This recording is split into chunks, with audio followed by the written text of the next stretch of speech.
The latest FBI national threat assessment makes zero references to Islamic terror despite incidences like the Fort Hood shooting and the Boston bombing. And now there's a very disturbing story out of New Jersey that we need to tell you about because it's not getting very much attention. 19-year-old college student Brendan Tevlin was driving home on June 25th when he was brutally murdered by three men, and one of the men, Ali Muhammad Brown, a Muslim, said he did it as, quote, vengeance for U.S. actions in the Middle East. He also admitted to three more killings in Washington state. New York radio host Todd Pettingill has been pushing the story, and he said this earlier on America's Newsroom. Where is the outrage for a young man, 19 years old, who was killed because he was an American? That's it. This kid was murdered because he was an American, and that's where the story should begin. That's where the discussion should take place, because domestic terrorism is here. It happened. Let this be the face that America sees and knows that domestic terrorism is already here. All right, so very quickly, Ange, let me start with you, but I know the family. They live a mile away from our house. First, they thought it was a drug deal, but this kid was squeaky clean. He was a straight-A student. Then they thought it was some sort of wandering into a gangland area and got in trouble. Turns out it's domestic terror. And Eric, can I ask you, did you hear about it in your community? Because you don't live very far outside of Manhattan, the largest epicenter for news, the largest media market in the country. You would think that this would get more coverage than one radio host bringing this to the national spotlight, but you didn't. I mean, I did research in New Jersey. This was not really covered. I mean, again, New Jersey doesn't have a media market, but if you look back, this killer had a history of killing 3 times before in Washington state. This is a very, very scary premise. And it's haunting because in the last couple of weeks, we've heard people from the administration tell us mixed messages on whether they can hit us at home. And some very high-level folks in the administration saying the threat is not direct. It's not going to hit us here at home. We do not believe that. And I just think with the age of the Internet, the way that ISIS is using and targeting Muslims in this country, or using it to radicalize these Muslims in this country, is very, very scary. Can we bring it around? Do you think the administration is taking the homegrown terror threat too lightly? I think that the reluctance to root out this evil is based on a fear of their own making, which is Islamophobia. We're castrating ourselves by the tolerance movement, and radical Islam is using our tolerance movement as a tool to hasten our demise. And the FBI is willfully obliging. Essentially, they have us by the throat with our own political correctness. But can I address the why the media missed this? And I include Fox News on this. We didn't talk about it, I think, until yesterday. It would have been nice if we did one less Sharpton story and one more of this Brendan story.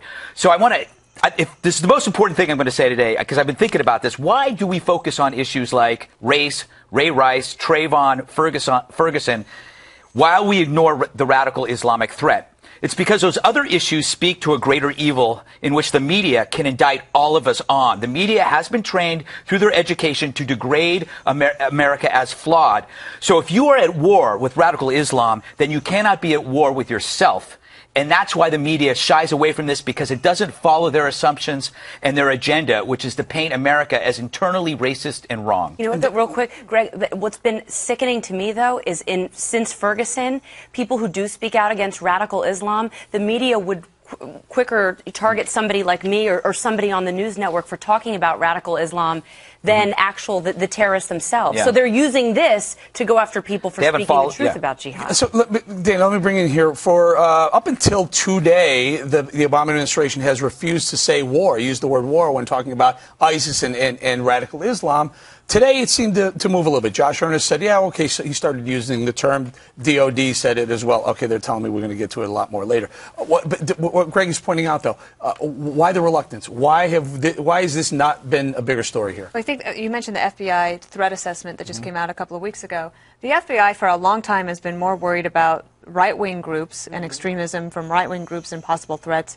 It is interesting and disturbing, especially after the Tsarnaev brothers successfully carried out their terrorist attack on the Boston Marathon, and there were so many victims.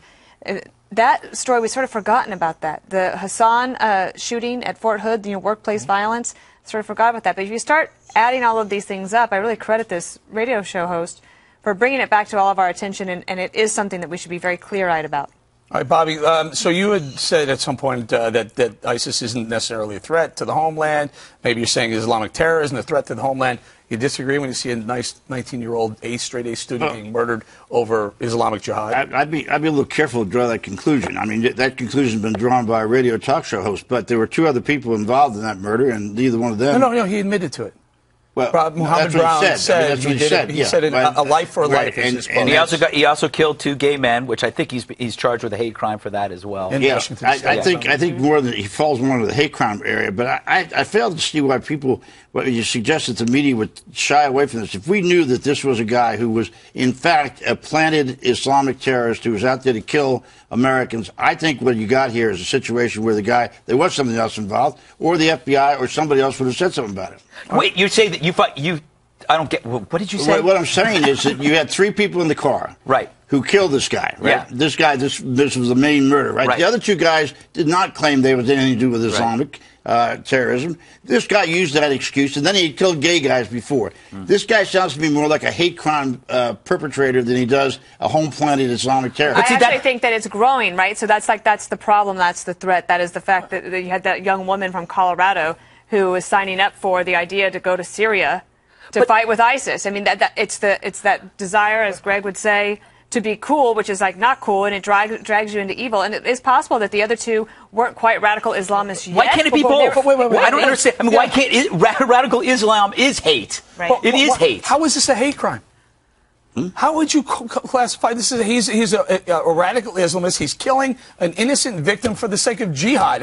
That's. Well, that is hate crime. No, I know it is. You're drawing that conclusion based on something he said to the police. Why can't you take evil at their word? If evil tells you they're evil, just accept it. I think he's evil, but to suggest that this was a planned, home-celled guy who belonged to a terrorist group. He was investigated in Washington. He was investigated by the FBI. Yeah. The FBI let this guy go. Yeah. And this is the danger of radical Islam, because you don't have to be part of the cell that you were just talking about to conduct acts of jihad. And the problem with calling it a hate crime is because then you treat it as a law enforcement issue, like somebody's robbing a bank, or you're conflating it, and I think you're diminishing the threat of jihad, which is based on a religious purpose. Which is hate, but it's very different. I do not think you can conflate the 2. Also because he's trying to make an excuse for himself, right? So now he's busted by the cops. I think that's so he will say and hope that Islamophobia will actually protect him in the prosecution. I'm guessing by the way, it won't. When you use that word, I get money, because I came up with it. Yeah, you came up with everything. And you can't connect this to ISIS. So let's talk about this a little bit. Bill Maher he had some comments that may surprise you. Listen to what he had to say. This may surprise you. Watch. It's loading, they tell me. They said, hang on. No, they said they're loaded. It is Friday. Believe me. There you go. White shot. Well, anyway. Okay, so what Bill Maher said. Right. Let's pretend he said something. Shall I read it? Here we go. Okay. There is a connecting tissue between... You mean, behind every Muslim is a future member of some radical... Let me finish. I thought I was doing that. There are illiberal beliefs that are held by vast numbers of Muslim people that I don't think... Vast number of Christians, too. No, that's not true. Not true. Vast numbers of Christians do not believe that if you leave the Christian religion, you should be killed for it. Vast numbers of Christians do not treat women as second-class citizens. Vast numbers of Christians I agree with that. do not believe that if you draw a picture of Jesus Christ, you should get killed for it. Greg, you weigh in this? Bill Maher, to his credit, has always been pretty vocal about this. And like Christopher Hitchens, a lot of people dismiss him because they're atheists. But atheists have been pretty strong on radical Islam because they read up on religion and they hate religion, and radical Islam provides them with so much evidence for hating them that he's right about the distinction, and Rose is not. And Bobby, surprising defense of Christianity from, as Greg points out, an atheist who's been active on that. Well, yeah, but I mean, it's also obvious. I mean, I stand second to none as attacking the Muslims. As you know, I've been doing this for months and months and months now, so I don't want to be hated here. Yeah, make sure you say radical, or else look out. No, but listen, I think it's also fair to say I've received a lot more threats about this. But the fact is that we have all kept silent, and as the media has, for whatever reason, political correctness or whatever. But when Maher says this, it is obvious. It is not a religion. No other religion that I know of punishes people by killing them because they take another to believe. Not one. So he's exactly right. They are a religion of that at least gives the basis for somebody if they want to hate. Some religions have been there before, but on this bell curve, this evolution, we were there once and then we got out of it, and we keep thinking maybe they can domesticate this part of their religion. We keep hoping. Yeah, can they?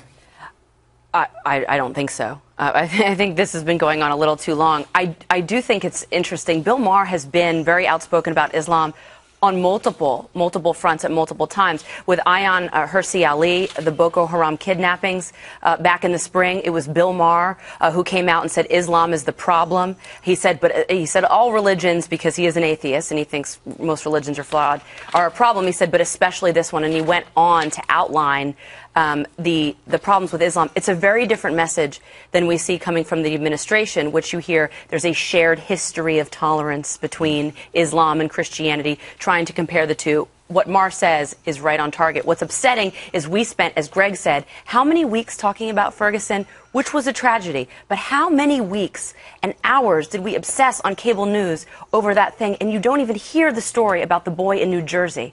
I think we need our heads examined in this country. Dana, your thoughts? I don't have too much to add to that, except for that listening to Bill Maher, I think that it reminded me of just three basic tenets that I tried to think about in terms of Christianity, which is forgiveness, grace, and being non-judgmental. Those are three things that inform and drive Christians for the most part, I think.